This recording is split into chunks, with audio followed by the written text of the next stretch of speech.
Shalom saudaraku dalam Tuhan. Saudara, sepertinya suara Juma agak lembut menghadapi ibu yang satu ini. Berikut cuplikan videonya. Dan ketika Bapak mengatakan Tuhannya Bapak itu ada di RC, bisakah Bapak bandingkan buktinya dengan Tuhan kami? Tidak ada, Pak. Tidak sama. Itu bagai bumi dengan langit. Tuhan kami memberikan bukti, memberikan fakta, memberikan data. Tuhannya Bapak cuma klaim pengakuan di dalam otaknya Nabi Bapak sendiri. Lalu ketika Bapak mengatakan kaya hanya berdasarkan kebencian, ketika mengatakan bahwa orang yang akan masuk surga itu adalah orang yang memerangi. Loh, itu kan ada di kitab Bapak. Yang disebut bersuhada itu berperang di jalan Allah itu kan jelas adalah berperang memerangi orang kafir. Jangan Bapak pura-pura saya nggak tahu. Berperang di jalan Allah itu bukan berperang untuk yang lain, Pak. Khusus especially for orang kafir, oke? Iya, membela diri itu wajar, Bu Uti. Baik, langsung kita lihat video lengkapnya. Setelahnya kita berkomentar di kolom komentar setelah kita menontonnya. Dan jangan lupa tekan tombol like dan juga share atau bagikan video ini supaya menjadi berkat bagi banyak orang. Kan materi itu karena Ibu tidak bisa membuktikan bahwa Yesus ada di surga. Sekarang coba Ibu buktikan seperti apa wujud sembahannya Yesus.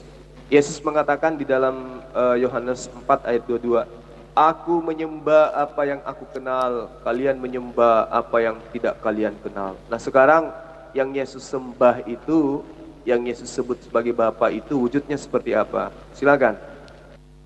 Sorry Pak, ketika Bapak memaksakan saya untuk kembali lagi ke tempat saya, Bapak harus menetapkan standar yang sama dengan kami ya.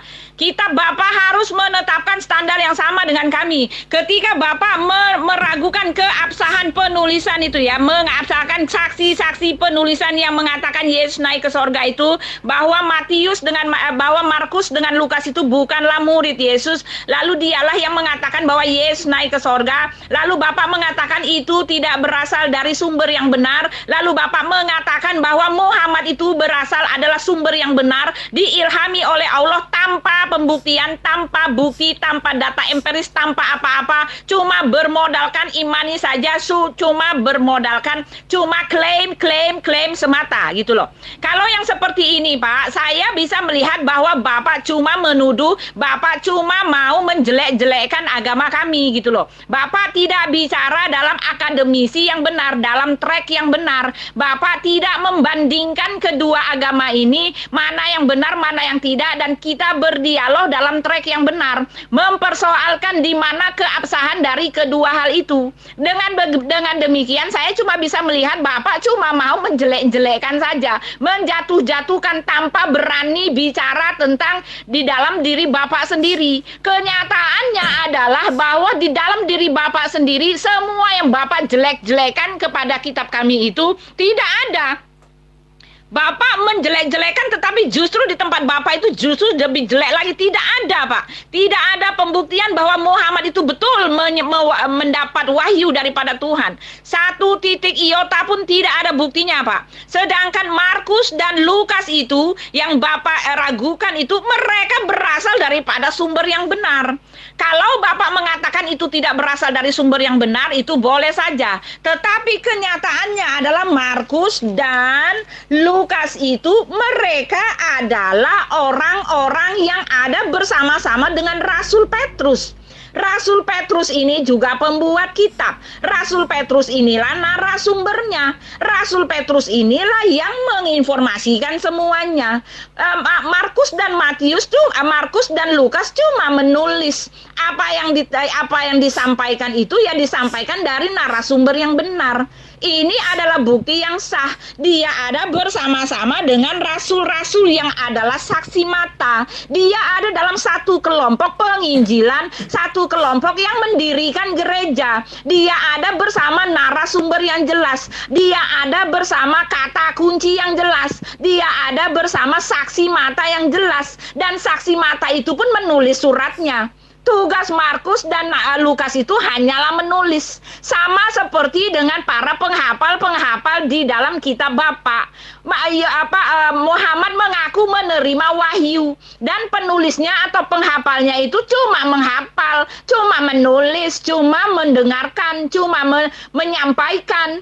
Cuma menyampaikan apa yang disampaikan oleh Muhammad. Bahwa dia menerima wahyu. Tetapi masalahnya pembuktian bahwa dia menerima wahyu itu tidak ada.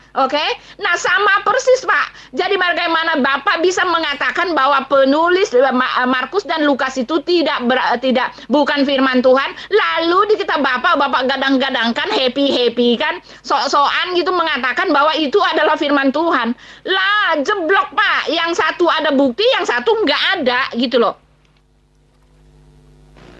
Rasulullah Muhammad sallallahu alaihi wasallam barusan ibu sebut sebagai orang yang bodoh. Ya. Kalau orang bodoh, maka jelas tidak akan mungkin mengarang seotentik Al-Quran yang sejalan dengan akal sehat, sejalan dengan sains, sejalan dengan perkembangan peradaban umat manusia. Gak mungkin. Tapi karena dia bodoh menurut ibu, maka fakta itu sudah tidak ibu bisa bantah lagi bahwa Muhammad Shallallahu Alaihi Wasallam itu cerdas, pintar, terpelajar, berpendidikan, sehingga dia mampu mengetahui apapun yang ada di alam semesta ini tanpa penyelidikan terlebih dahulu. Gitu ya, Bu ya. Jadi kaitannya dengan Al-Quran, ibu sudah membuktikan bahwa itu adalah kalamullah, firman Allah, ucapan Allah, bukan ucapan orang yang bodoh menurut ibu. Baik. Nah, bagaimana dengan kitab ibu? Ya, saya jelaskan dulu. Al-Quran itu adalah wahyu yang diterima oleh Rasulullah Muhammad Sallallahu Alaihi Wasallam, diteruskan kepada sahabatnya. Terlepas ibu terima atau tidak lah, itu derita ibu, iya kan? Namanya juga kufur. Jadi sistem ya pewahyuan Al-Quran itu jelas. Sumbernya dari Muhammad Sallallahu Alaihi Wasallam, berpindah kepada para sahabat, sahabat berpindah kepada murid, tabi'in, tabi'in berpindah kepada muridnya, tabi'ut tabi'in, dan seterusnya sampai kepada kami hari ini. Tidak terputus dari lisan Muhammad Sallallahu Alaihi Wasallam. Nah, sekarang kita bahas Lukas. Coba ibu buka kitab ibu. Ya, saya tuntun dari sini. Lukas 1 ayat 1 sampai ayat 4. Theophilus yang mulia. 1. Banyak orang yang berusaha menyusun suatu berita tentang peristiwa-peristiwa yang terjadi di antara kita. 2. Berarti Lukas telah menyaksikan banyak orang yang menulis kitab sama seperti Lukas. Namun kitabnya tidak lolos pada saat Konsili Nicea tahun 325 Masehi. Lalu kemudian ayat itu dikatakan seperti yang disampaikan kepada kita oleh mereka yang dari semula adalah saksi mata dan pelayan firman. Artinya Lukas ini menerima dari saksi mata. Ya, itu dia katakan disampaikan kepada kita. Berarti Lukas bukan menerima dari Yesus. Karena itu setelah aku menyelidiki, Lukas setelah menerima pemberitaan dari orang-orang yang konon saksi mata tapi tidak ada pembuktian, lagi-lagi Lukas melakukan penyelidikan. Oke? Jadi apa yang sampai kepada ibu bahwa Yesus itu terangkat ke surga, itu adalah hasil penyelidikan Lukas, bukan pewahyuan. Ya, bukan pewahyuan. Ingat Bu, 2000 tahun yang lalu alat-alat untuk menyelidiki sebuah kebenaran itu masih minim. Masih minim. Tidak seperti sekarang. Kalau kita ingin mengetahui sesuatu, punya fasilitas yang canggih untuk mengetahui kebenarannya. Itu pun belum tentu akurat, apalagi 2000 tahun yang silam. Nah, dari pembukuan yang dilakukan oleh Lukas, itu sudah dapat kita simpulkan bahwa Lukas telah mengetahui perihal peredaran gospel-gospel mengenai Yesus pada zaman itu, di luar daripada gospel yang dia karang. Lalu kemudian si Lukas ini yang bukan murid Yesus mau dengan rela dia berinisiatif untuk menyusun suatu gospel tandingan yang menurutnya lebih sistematis. Dan lucunya, gospelnya itu hanya diperuntukkan kepada Theophilus. Theophilus ini entah siapa, ya, nggak ngerti siapa dia tuh. Jadi jelas ya, ibu harus pahami bahwa informasi Yesus terangkat ke surga itu hoax. Kata siapa tidak ada di dalam kodeks Sinaiticus ataupun yang lain, Pak. Dengan demikian artinya Bapak itu merendah-rendahkan atau memfitnah, Pak. Ketika Bapak mengatakan bahwa dalil ini ada di Alkitab ini berasal daripada sumber yang lain, itu artinya memfitnah, Pak. Memfitnah hal-hal yang tidak benar, Bapak jadikan kebenaran lalu Bapak sebar-sebarkan ke orang gitu loh. Alkitab kami Lai itu sama sekali tidak mengambil keuntungan dari situ, Pak. Ya, di dalam Alkitab kami jelas dituliskan bahwa perjanjian baru itu mengikuti standar dari bahasa Yunani, ya. Kitab asli bahasa Yunani. Dan di dalam perjanjian lama itu diambil dari kitab bahasa Ibrani, ditulis di kami, Pak. Jadi standar yang jelas itu ada. Jadi ketika Bapak menyalah-nyalakan terjemahan itu artinya Bapak hanya ngeles gitu loh. Bapak nggak punya lagi pembelaan untuk membela diri. Bapak mengatakan bahwa sumber Yesus berada di sorga itu berasal dari Markus dan Lukas. Oh maaf, Pak. Di dalam Yohanes 14 juga Yesus mengatakan bahwa dia akan kembali, dia akan pergi kepada Bapa untuk menyediakan tempat bagi kami. Buktinya dia akan pergi kepada Bapa, dia telah menunjukkan, dia mengumpulkan orang di depan mata. Di depan matanya dia naik ke sorga dan dia mengatakan sorga itu ada di atas. Dan malaikat turun, itu adalah pengesahan yang sah, Pak. Pengesahan yang sudah cukup dan sah, dan itu dalilnya tetap dan itu tidak bisa diganggu gugat, dan itu merupakan validitas yang sah, Pak. Yang cukup untuk membuktikan bahwa Yesus sekarang memang sedang berada di sorga. Karena hakikat sorga itu memang tidak bisa dilihat. Kami hanya bisa melihat buktinya bahwa dia pergi ke sorga karena datang orang dari sorga itu, yaitu malaikat, Pak. Oke, ini ditulis oleh Markus dan Lukas yang adalah berasal dari para narasumber yang jelas. Karena dia berasal mendapatkan informasi itu berasalkan dari murid-murid Yesus sendiri yang telah menuliskan yang ada bersama-sama dengan Yesus dan mencatat semua kejadian-kejadian, perkataan-perkataan yang telah diucapkan oleh Yesus. Oke, dan ketika Bapak mengatakan Tuhannya Bapak itu ada di arsi, bisakah Bapak bandingkan buktinya dengan Tuhan kami? Tidak ada, Pak, tidak sama. Itu bagai bumi dengan langit. Tuhan kami memberikan bukti, memberikan fakta, memberikan data. Tuhannya Bapak cuma klaim pengakuan di dalam otaknya Nabi Bapak sendiri. Lalu ketika Bapak mengatakan saya hanya berasalkan kebencian, ketika mengatakan bahwa orang yang akan masuk sorga itu adalah orang yang memerangi. Loh, itu kan ada di kitab Bapak. Yang disebut bersuhada itu berperang di jalan Allah itu kan jelas adalah berperang memerangi orang kafir. Jangan Bapak pura-pura saya nggak tahu. Berperang di jalan Allah itu bukan berperang untuk yang lain, Pak. Khusus especially for orang kafir, oke? Iya, membela diri itu wajar, Bu Uti. Wajar. Itu hak ibu membela diri, membela kitab ibu. Saya tugasnya kan hanya meluruskan, menyadarkan, ya. Ibu kalau misalnya mengatakan siapa bilang itu tidak ada dalam kodeks Sinaiticus, tidak ada dalam kodeks-kodeks yang menjadi sumber daripada penulisan Lembaga Alkitab Indonesia. Sekarang tunjukkan. Tunjuk khusus kepada bab 16 itu. Tunjukkan, ada enggak?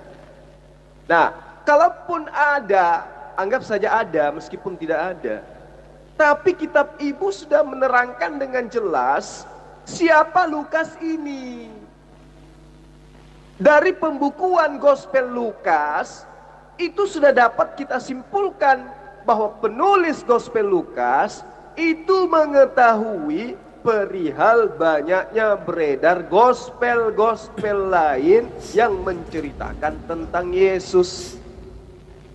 Theophilus yang mulia, banyak orang yang berusaha menyusun suatu berita tentang peristiwa-peristiwa yang terjadi.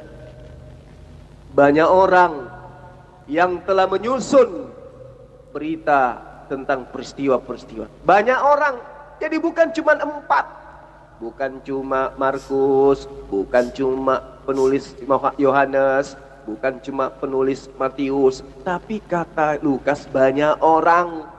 Mana karya tulis mereka yang banyak itu? Mana? Gak lolos, karena kebanyakan dari penulis-penulis itu menceritakan tentang siapa Yesus yang sebenarnya. Dan tulisan-tulisan mereka tidak sejalan dengan konsep pagan Romawi. Ya, nah, jadi pembukuan inilah kemudian, pembukuan Lukas inilah harusnya ibu tahu bahwa ketika Lukas menuliskan berdasarkan dari asal penyelidikannya sendiri, dia mengatakan bahwa telah terjadi dia katakan bahwa seperti yang disampaikan kepada kita oleh mereka. Nah, mereka ini siapa? Tidak diketahui dari siapa saja Lukas memperoleh informasi, dan tidak jelas barometer apa yang Lukas gunakan dalam melakukan penyelidikannya, sehingga apa yang dia dapatkan masih dipertanyakan kebenarannya. Sebab kenapa? Sebab Lukas sendiri bukanlah sebagai saksi mata atas apa yang terjadi pada Yesus, dan juga bukan seorang pendengar langsung atas apa yang diucapkan oleh Yesus. Untuk itulah kemudian saya mengatakan berita tentang Yesus terangkat ke surga itu dongeng hoax. Sampai di sini ibu paham?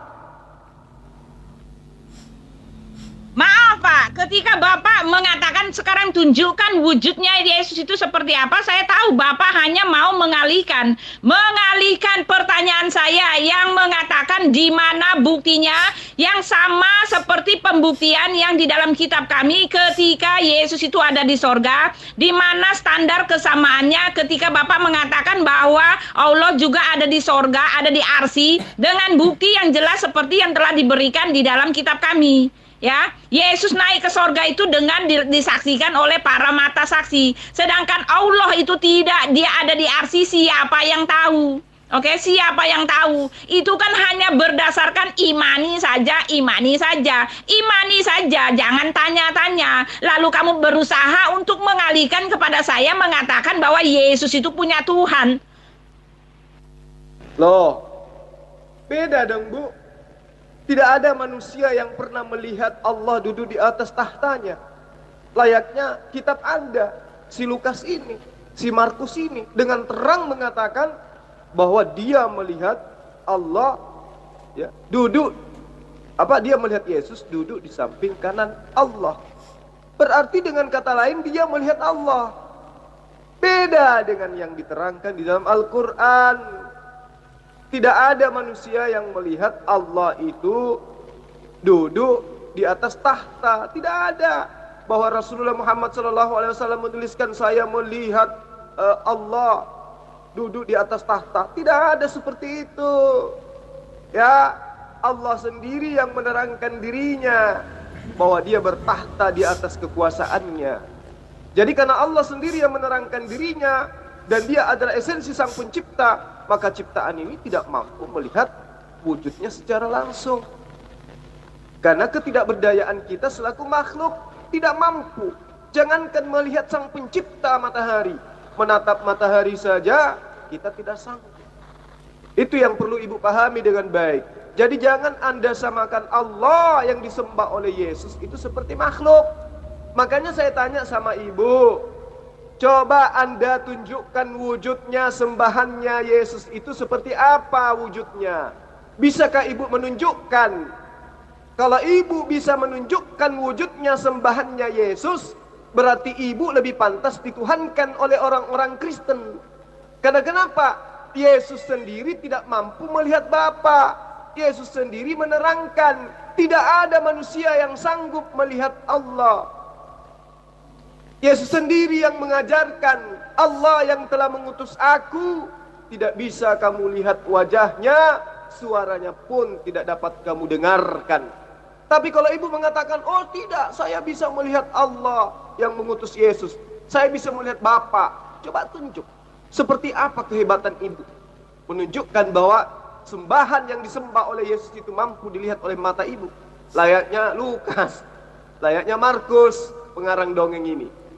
Ya, jadi saya terangkan kepada ibu, Lukas itu bukan murid Yesus, bukan saksi mata. Dia sudah mengakui seperti yang disampaikan kepada kita oleh mereka yang dari semula adalah saksi. Berarti saksi mata menyampaikan ke Lukas. Siapa saksi mata yang dimaksud? Tanda tanya. Gak ngerti. Lukas tidak menerangkan, cuma menuliskan. Jadi tidak diketahui Lukas memperoleh informasi dari mana. Barometer apa yang dijadikan oleh Lukas untuk memfilter seluruh hasil penyelidikan peristiwa-peristiwa yang terjadi pada saat itu. Jadi saya simpulkan di sini, berita Lukas tentang Yesus terangkat ke surga itu adalah hoax, pembodohan. Bapak mengatakan bahwa Tuhannya Kristen itu sama dengan Tuhan Islam. Saya bilang gini, Pak, pret, gitu kan? Saya bilang gitu, karena apa? Karena Bapak cuma ngerembling, gitu kan? Bapak cuma berhalusinasi, gitu kan? Bapak cuma mengandai-andai, mengandai-ngandai, menghayal-hayal. Oh, seandainya Tuhan saya itu adalah Tuhannya orang Kristen yang begitu besar pekerjaannya, yang begitu agung, gitu loh, yang penuh dengan pembuktian nubuat-nubuat dan segala macam bukti-bukti ketuhanan itu ada pada Tuhannya orang Kristen, gitu kan? Ketika Bapak mengatakan, tunjukkanlah kepada saya apakah Tuhannya Yesus itu seperti apa sih? Karena di dalam kitab kami, Tuhan kami itu adalah Tuhannya orang Kristen, gitu. Tuhannya Yesus juga. Oh, maaf Pak, tidak ada linknya sedikit pun yang mengatakan bahwa Elohim itu adalah Allah Subhanahu wa Ta'ala. Mana bisa Bapak mencapai atau mana bisa Bapak mengambil benang merahnya ketika Elohim yang roh itu tiba-tiba di dalam perspektifnya Muhammad menjadi zat, gitu loh. Mana bisa Bapak mengatakan ketika Tuhannya Elohim itu yang memiliki kerajaan sorga, di mana di situ orang tidak kawin dan mengawinkan, tiba-tiba di tempatnya Bapak Muhammad mengatakan bahwa sorganya Allah Subhanahu wa Ta'ala itu adalah tempat orang berpesta seks. Itu aja Pak. Bagaimana Bapak bisa menyamakan itu, Pak? Oh, salah. Saya tidak pernah mengatakan Tuhannya Kristen itu sama dengan Tuhannya Islam. Tidak. Tuhannya Kristen itu makhluk, ya, bernama Zeus, yang dibungkus dengan nama Yesus. Tuhannya Kristen itu makhluk, ciptaan.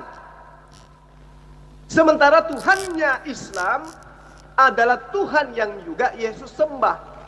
Jadi antara Islam dan Yesus sama-sama menyembah kepada Sang Pencipta yang sama.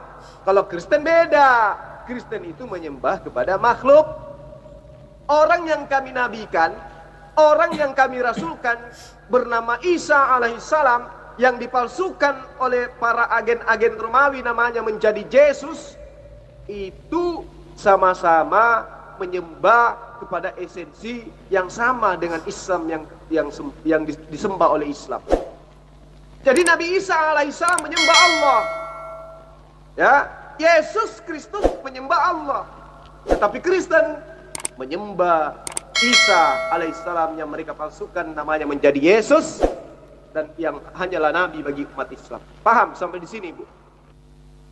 Yang bilang bodoh itu adalah kamu sendiri, Pak Zulkifli. Jangan memutar balik fakta. Saya tidak bilang bahwa Muhammad itu bodoh, tetapi Bapaklah sendiri yang memberi umpan, lalu umpan Bapak itu saya makan, gitu loh. Karena Bapak mengatakan bahwa Tuhan yang benar itu tidak pernah mengejawantakan firman-Nya kepada orang yang buta huruf. Itu artinya, itu perkataan dari Bapak sendiri yang saya buktikan. Jangan bilang saya bodoh ya, Mr. Zulkifli. Jangan bilang saya yang mengatakan bahwa Muhammad itu bodoh. Bapak sendiri yang mengatakan seperti itu. Bapak memberi umpannya, lalu saya memakan umpannya dan saya mengatakan. Bapak sendiri yang bilang bahwa Tuhan Tuhan yang benar itu dia tidak mau mengejawantahkan firman-Nya kepada orang bodoh. Nah, sekarang saya lalu mengatakan bahwa Muhammad itu dia buta huruf. Bagaimana seorang buta huruf itu Bapak bisa katakan menjadi orang pintar gitu loh. Saya tidak mengatakan bahwa Muhammad itu bodoh, tetapi mari bernalar.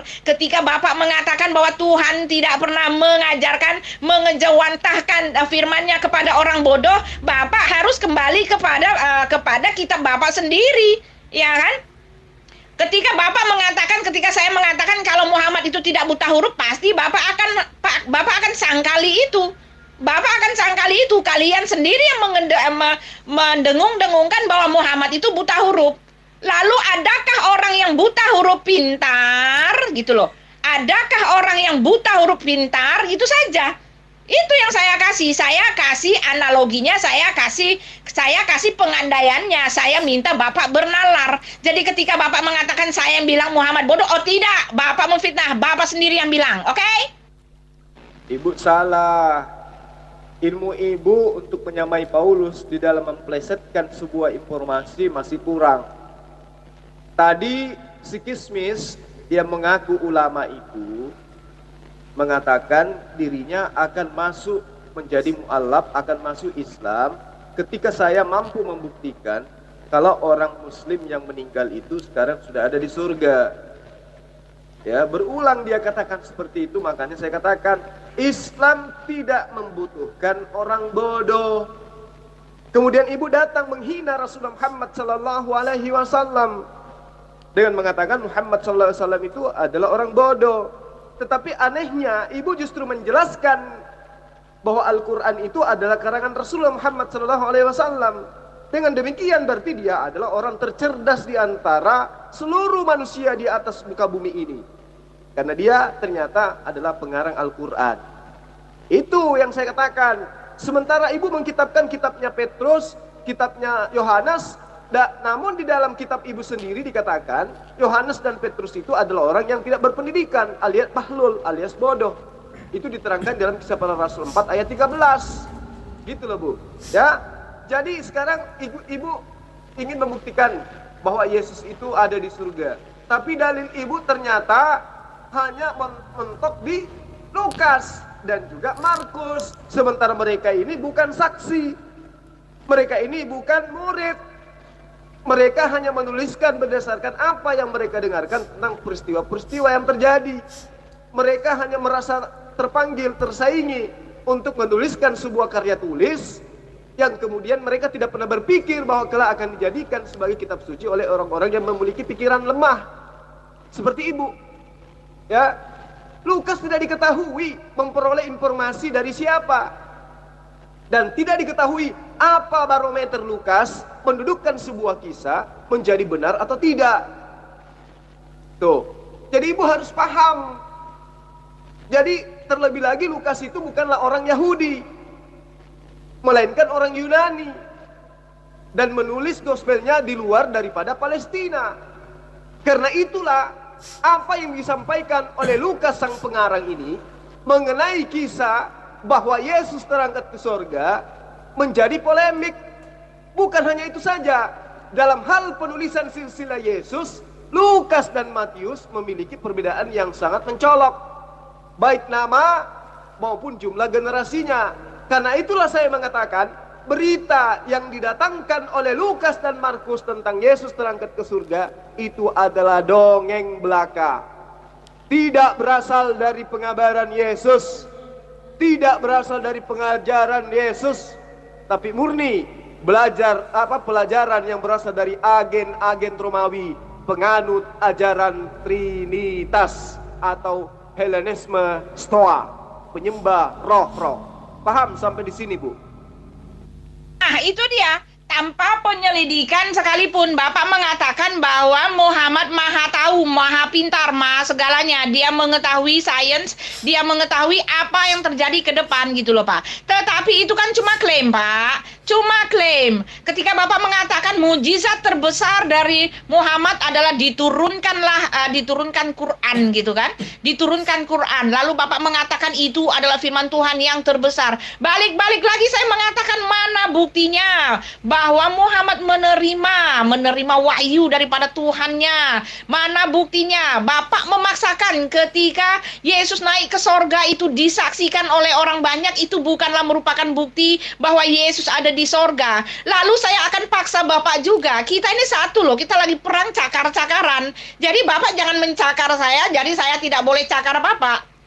Oke, saya minta mana buktinya bahwa Muhammad menerima betul wahyu itu daripada Tuhannya. Mana buktinya? Siapa saksinya gitu loh. Lalu ketika Bapak mengatakan bahwa itu adalah firman Tuhan karena sesuai dengan sains, sesuai dengan fakta-fakta. Oh maaf Pak, segala keterangan tentang nabi-nabi Israel itu salah semua. Oke, tidak berdasarkan sejarah, tidak berdasarkan data empiris yang berlaku valid, tidak berdasarkan semua bukti-bukti yang sah. Ketika Nabi Muhammad mengatakan bahwa Isa itu adalah ponakannya Musa, itu salah. Bagaimana Bapak mengatakan bahwa itu berasal daripada Tuhan bagaimana Bapak mengatakan bahwa Muhammad mengetahui semuanya? Oh salah Pak, semua pemberitaan tentang nabi-nabi Israel itu salah adanya. Oke, pembuktianlah yang membuktikan apakah klaim-klaim Bapak ini benar adanya gitu loh. Ketika Bapak mengklaim di pihak kami bahwa Yesus belum tentu ada di sorga, oh tentu saja saya bisa membuktikannya. Membuktikannya dengan standar yang berlaku di muka bumi ini. Untuk tahu bahwa orang itu berasal dari sorga, kita mengetahuinya dengan pengakuan dan pelayanan dan penampakan malaikat sendiri yang mendeklarasikannya. Itu standarnya, Pak. Oke? Nah, standarnya Bapak ketika Bapak mengatakan bahwa Allah Subhanahu wa Ta'ala itu ada di arsy, mana standarnya Pak? Untuk mengetahui apakah dia itu berasal dari memang ada di arsy, mana standarnya Pak? Standar pembuktiannya mana Pak? Gitu loh Pak. Oke? Ya silakan Anda buktikan adanya dalil ayat-ayat Al-Quran yang bertentangan dengan hasil penyelidikan para ilmuwan. Tunjuk dalil dari dalam Al-Quran yang mana ayatnya bertentangan dengan hasil daripada ilmuwan menemukan hal-hal yang berkaitan dengan alam semesta ini. Tunjukkan. Jangan sampai ibu menyuruh saya menunjukkan dalil-dalil kitab ibu yang bertentangan dengan sains. Jangan sampai loh. Ya, jangan sampai. Karena itu akan mempermalukan semua umat Kristen. Ketika disebutkan salah satunya, langit berdiam. Lalu Muhammad SAW menerangkan, langit tidak berdiam. Sekarang ilmuwan di tahun 2020 ini menemukan tidak, langit itu berdiam. Hebat Muhammad SAW. Kalau dia dituduh menjiplak, membajak kitab-kitab sebelumnya, harusnya Rasulullah Muhammad SAW juga menerangkan di dalam Al-Quran, layaknya yang diterangkan dalam dongeng yang ada di dalam kitab sebelumnya yang menerangkan bahwa langit memiliki tiang. Tapi Rasulullah Muhammad SAW dengan lisannya mengatakan oleh Al-Quran, langit tidak bertiang, bertentangan. Nah sekarang kita buktikan, apakah langit bertiang? Atau Anda ingin mengatakan bahwa pesawat Adam Air itu jatuh dikarenakan karena nabrak tiang langit? Jadi Ibu Uti, di awal tadi kita ingin membuktikan bahwa Yesus itu terangkat ke surga, bahwa Yesus itu sekarang sudah ada di surga. Ternyata pernyataan-pernyataan iman yang dilontarkan oleh gereja dan dianut oleh para jemaatnya yang mengatakan Yesus ada di surga itu adalah berita hoaks. Kenapa hoaks? Karena pemberitaan itu berasal dari Lukas, pemberitaan itu berasal dari Markus. Sementara dua orang ini bukan murid Yesus. Mereka adalah orang-orang Romawi. Mereka bukan orang Yudaism. Mereka adalah orang di luar daripada garis keturunan Ishak, garis keturunan Yakub, mereka orang Yunani, mereka berkebangsaan Roma. Paham sampai di sini, Ibu Uti? Betul kan? Lukas menerimanya dari saksi mata. Saksi matanya itu kan dia bersama-sama dengan Petrus. Petrus itu murid yang dikasihi Yesus. Itu justru lebih valid dibandingkan dengan Bapa. Mana siapa yang melihat bahwa Allah itu mengejawantahkan dari Allah mengejawantahkan ke Jibril, Jibril mengejawantahkan firman-Nya ke Muhammad, Muhammad mengejawantahkan kepada murid-muridnya, kepada kerabatnya. Mana ayatnya? Itu Bapa sendiri dengan jelas mengkonfirmasikan. Lukas itu menerima semua kejadian-kejadian yang dia tulis itu berdasarkan narasaksi. Saksi-saksi itu dia tulis di situ kan? Saksi-saksi dia ditulis di situ. Nah, sekarang balik lagi ke Bapak. Mana saksinya? Oke? Mana saksinya? Muhammad menerima wahyu. Oke? Jadi ibu harus pahami dulu. Antara pewahyuan Al-Quran, pewahyuan kitab-kitab sebelumnya selain daripada Al-Quran, yaitu Torah dan juga Injil, Zabur atau Mazmur, itu tidak sama dengan kitab ibu. Kitab ibu itu adalah kitab kisah-kisah. Jadi karena dia adalah kitab kisah-kisah, maka tentu penuh dengan saksi, meskipun saksinya adalah saksi palsu semua. Gitu. Al-Quran dalam pewahyuannya tidak butuh saksi. Sesuatu yang butuh saksi adalah sesuatu yang diragukan kebenarannya. Sekarang saya tanya sama ibu, apakah ibu butuh saksi untuk membuktikan bahwa ibu lahir ke muka bumi itu berasal dari proses kedua orang tua ibu yang sah? Adakah saksi yang melihat melihat emaknya ibu itu tidak pernah melakukan sesuatu yang mengindikasikan dirinya hamil dan melahirkan ibu? Apa ada saksi yang melihat itu? Tidak ada kan? Tidak ada saksi yang melihat bapaknya ibu meniduri ibunya ibu sehingga ibu hamil, sehingga ibu mengimani bahwa ibu adalah anaknya ayah, anaknya ibu yang sah. Gak ada saksi emak ibu dengan bapaknya ibu, gak ada saksi. Tetapi ibu yakin bahwa kedua orang tua ibulah yang memproses sehingga ibu lahir. Tidak ada campur tangan laki-laki lain. Ibu yakin kan? Meski tidak ada saksi.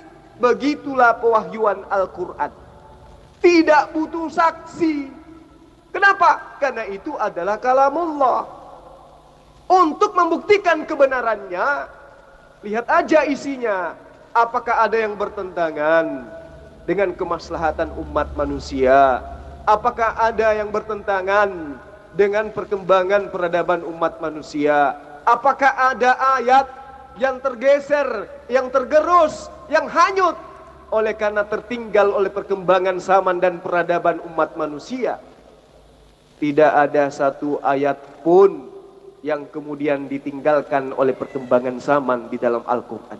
Al-Quran 100% sejalan dengan zaman apapun bentuknya. Al-Quran 100% sejalan dengan peradaban, peningkatan kemaslahatan umat manusia. Seperti apapun peradabannya, Al-Quran senantiasa mengiringi langkah kehidupan umat manusia. Bagaimana dengan kitab Anda? Di dalam Imamat, kitab yang Anda ambil dari agama lain, ketika menceritakan tentang orang yang panuan, di situ dikatakan, ketika orang-orang panuan itu datang kepada imam, ditemukan ada bintik-bintik, maka sang pasien harus dikurung selama 7 hari 7 malam tanpa ganti baju, tanpa mandi. Kalau setelah tiba 7 hari kemudian dibuka pakaiannya, ternyata masih banyak bintik-bintik putih atau panu, maka pasien tersebut bukan disuruh mandi, bukan disuruh ganti baju, tapi lagi-lagi masih dikurung 7 hari. Nah, kalau sudah 14 hari terkurung, orang tersebut sudah penuh seluruhnya panu, maka kata ayat itu, orang itu sudah disebut tahir. Namun di ayat lain dikatakan setelah ditemukan masih juga ada bintik-bintik, maka orang itu harus diungsikan karena dia adalah najis. Berarti orang itu terkena gejala kusta. Dan kusta di dalam kitab Anda itu adalah najis. Maksudnya kitab yang Anda ambil dari agama orang lain. Apakah ajaran-ajaran seperti ini masih sejalan dengan kemaslahatan peradaban umat manusia? Tidak. Bakal roti di atas jelai tai kering. Ya, di atas apa? Bakar roti jelai di atas tai kering manusia. Apakah itu masih bisa digunakan saat sekarang? Tidak. Dalil kitab Anda itu tergerus oleh zaman, hanyut dia. Tidak sama seperti Al-Quran. Bukti bahwa Al-Quran itu tanpa saksi, dia adalah kalamullah. Nah sekarang Anda mengatakan banyak saksi, Lukas menerima dari saksi. Saksinya siapa? Kenapa harus berdasarkan saksi ketika bercerita tentang kitab Anda? Karena kitab Anda bercerita tentang kisah-kisah, bercerita tentang peristiwa-peristiwa yang terjadi pada masa itu, yang mana sumbernya adalah orang yang tidak bersentuhan langsung dengan Yesus. Maka butuh kesaksian.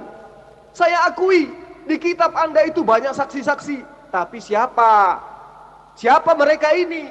Kapasitasnya apa? Kredibelnya apa? Barometer apa yang digunakan penulisnya untuk menerima kesaksiannya sebagai saksi yang benar? Itu tidak ada di dalam kitab Anda. Artinya informasi, cerita, kabar Yesus terangkat ke surga, duduk di samping kanan Bapa, itu adalah berita dongeng, hoax, agar digarisbawahi. Paham, Bu? Bagaimana kamu mengatakan kitabnya Lukas tidak lolos di pada Konsili Nisia Masehi? Pak, perlu Bapak ketahui ya, informasi Bapak yang jelas itu di dalam Masehi itu, Konsili Nisia itu tidak bicara bahwa Yesus diangkat menjadi Tuhan. Tidak, Pak, itu bukan berkata seperti itu.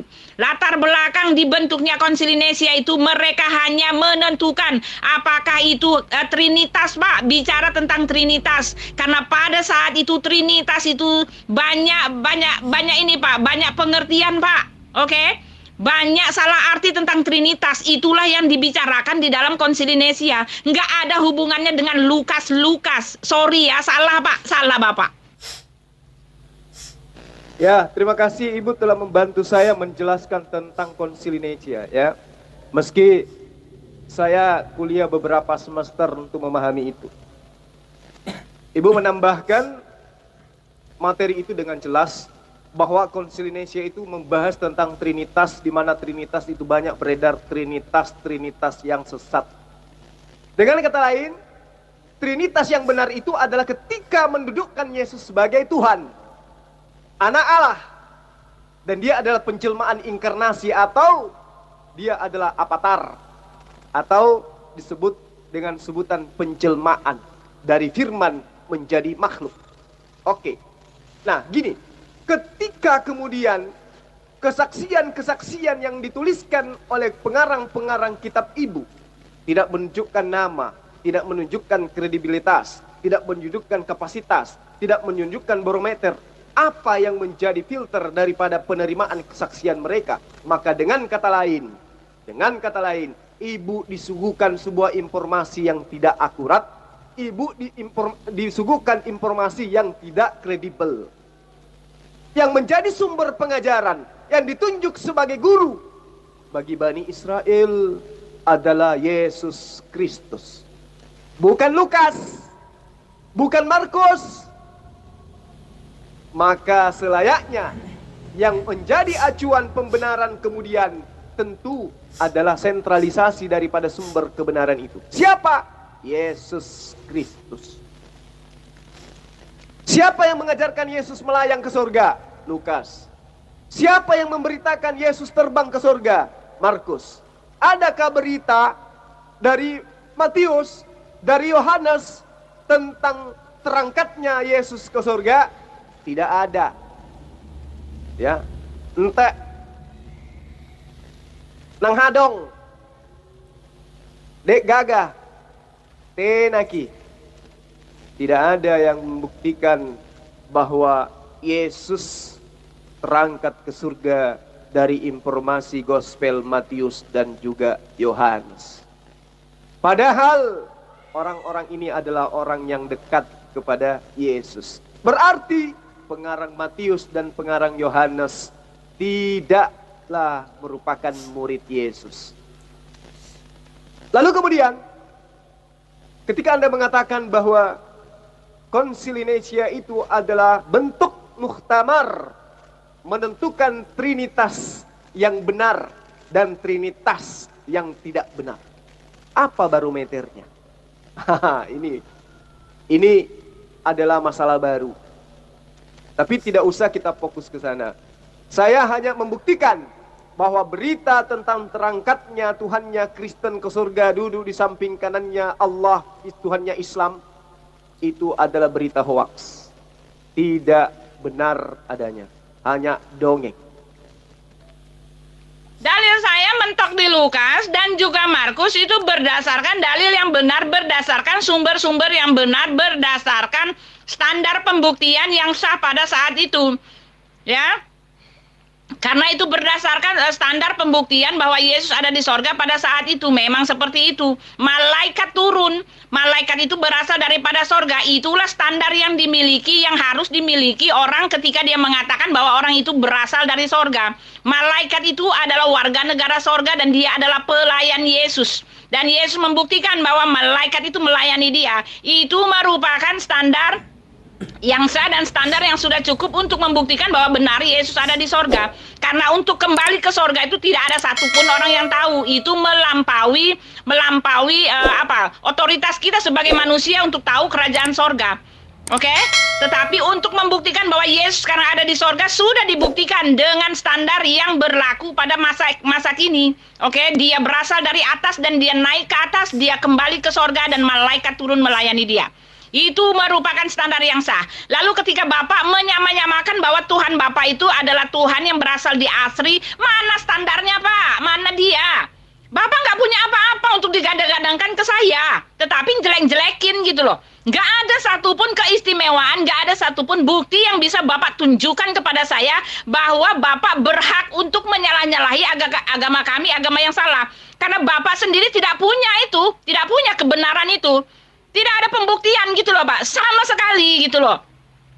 Dengan menyalah-nyalakan Lukas dengan Markus loh, mereka sendiri masih punya bukti untuk dijadikan bukti dan standar kebenaran. Sedangkan Bapak yang menyalah-nyalakan kami, Bapak sendiri sama sekali amburadul gitu loh. Mana buktinya gitu loh, apa data empirisnya? Oke? Pertama, surga itu alam gaib. Manusia tidak mampu untuk melihatnya. Kedua, Bapa itu gaib. Tidak ada manusia yang mampu melihatnya. Lukas, jangankan nabi, jangankan rasul, menjadi murid Yesus aja kagak. Kok dia bisa melihat surga? Kok dia bisa melihat Bapa? Dari sini aja, kalau orang sehat sudah menolak pemberitaannya. Tapi supaya saya tidak dianggap sebagai orang yang berasumsi ria, saya sudah menerangkan kepada ibu berkaitan dengan dalil yang Anda imani sebagai firman Tuhan. Theophilus yang mulia, banyak orang yang berusaha menyusun suatu berita tentang peristiwa-peristiwa yang terjadi di antara kita. Kalau ibu ini sehat, dari pernyataan Lukas ini aja sudah bisa diketahui bahwa ternyata menurut Lukas banyak orang yang telah berusaha menyusun suatu berita. Berarti Lukas dan orang-orang yang menyusun berita ini sama kedudukannya. Lalu di mana mereka-mereka yang menyusun berita-berita sama seperti yang disusun oleh Lukas? Mana kitab mereka? Mana karya tulis mereka? Siapa yang akurat pemberitaannya? Yang mana yang benar? Apa yang menjadi dasar pijakan untuk membenarkan Lukas dibanding penulis-penulis yang lain? Apa yang menjadi acuan membenarkan karangan Lukas dibanding dari penyusun-penyusun berita yang lain? Ada? Tidak ada. Serta-merta kitab Lukas diimani berdasarkan Konsili Nicea, di mana Lukas memberitakan Tuhan datang dalam rupa manusia, dibunuh untuk menebus dosa manusia. Kucluk. Jadi, dalil yang Anda tenteng setiap saat, kalau Anda menggunakan barometer akal, mendudukkan diri Anda sebagai manusia di mana perintah Yesus jelas, kasihi Allahmu dengan segenap akal budimu, maka tentu Anda tidak akan pernah menuhankan Yesus. Karena tentang terangkatnya Yesus ke surga, itu ternyata adalah berita yang dihasilkan dari karya tulis orang yang tidak bersentuhan langsung dengan Yesus, yaitu Lukas. Pembuktiannya sederhana. Theophilus yang mulia, banyak orang yang berusaha menyusun suatu berita tentang peristiwa-peristiwa yang terjadi di antara kita. Dengan kata lain, bukan hanya saya yang berusaha menyusun, tapi banyak juga orang yang berusaha menyusun. Jawab Theophilus, aku juga mau menerima karya tulis dari orang-orang yang menyusun yang lain selain kamu, Lukas. Bisa kamu berikan? Tidak akan pernah ada yang bisa menemukan. Karena kenapa? Bos besar Paulus telah mengatakan, walau beribu-beribu malaikat yang datang kepadamu memberitakan Injil yang berbeda dengan Injil yang kami beritakan, maka terkutuklah dia.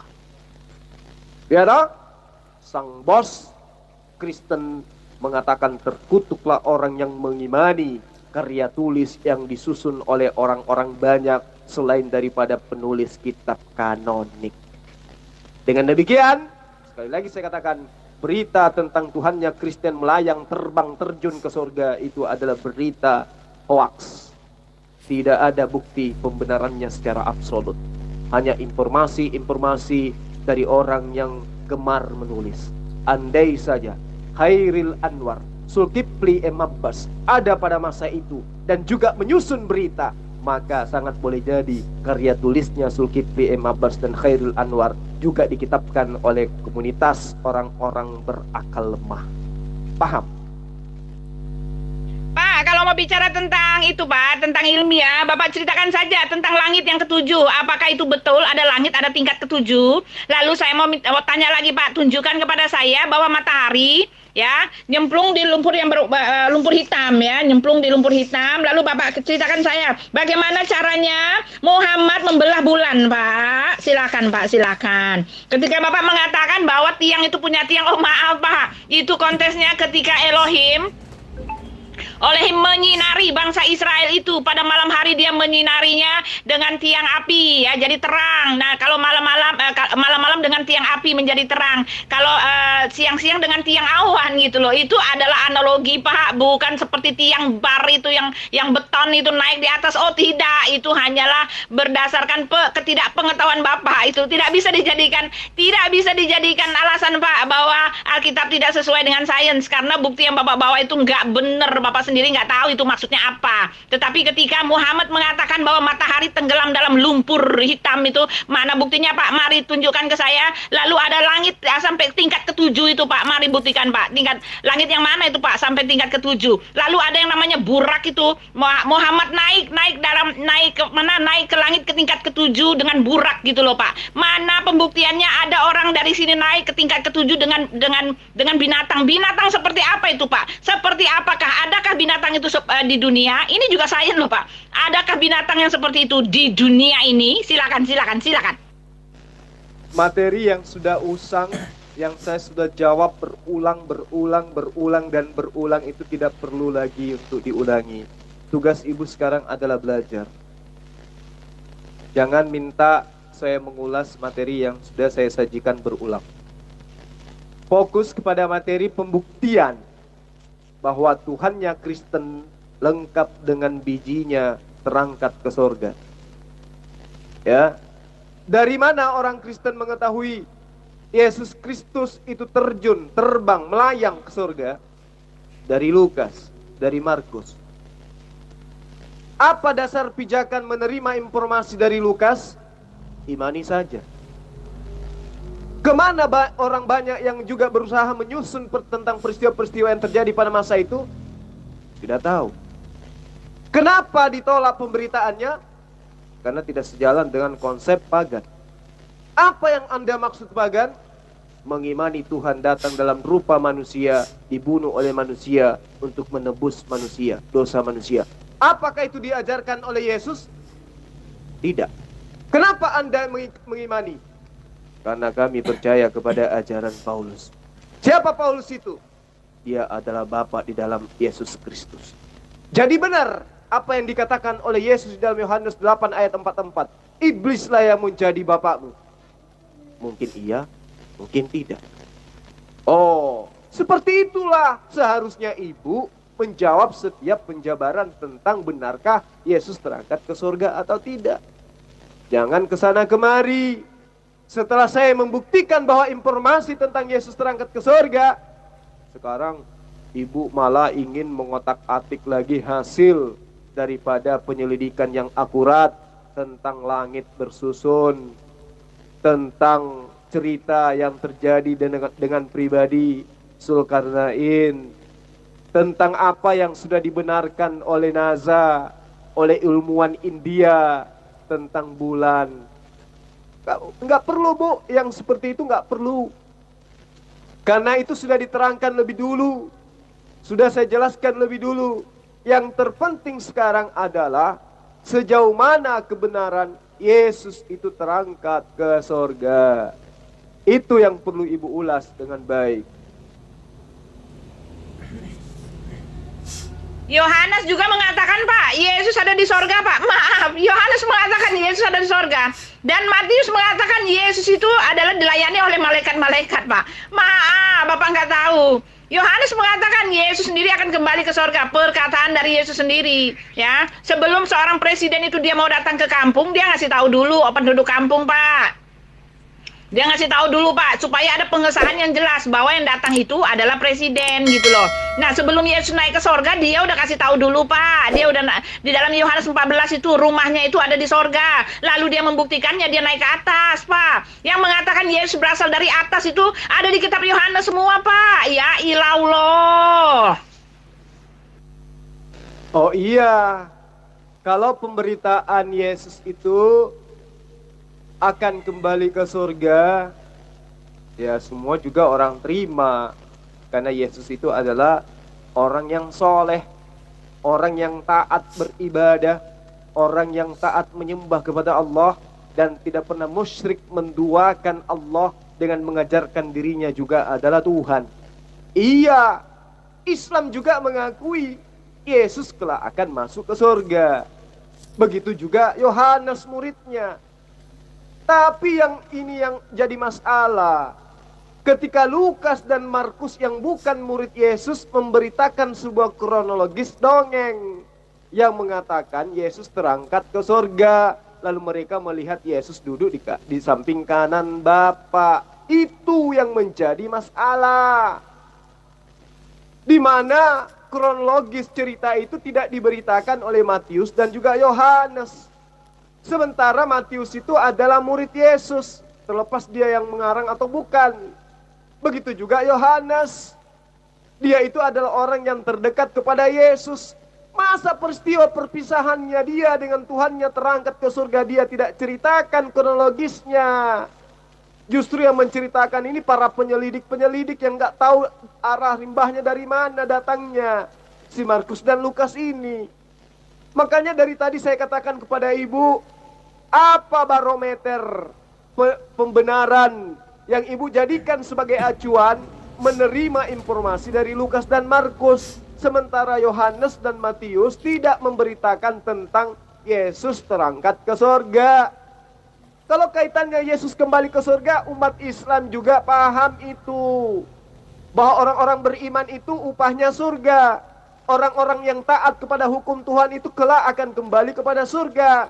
Dan orang-orang yang mengklaim Tuhan datang mati di tiang salib demi untuk membebaskan manusia dari hukum-hukum Tuhan, itulah yang kelak dilaknat di neraka.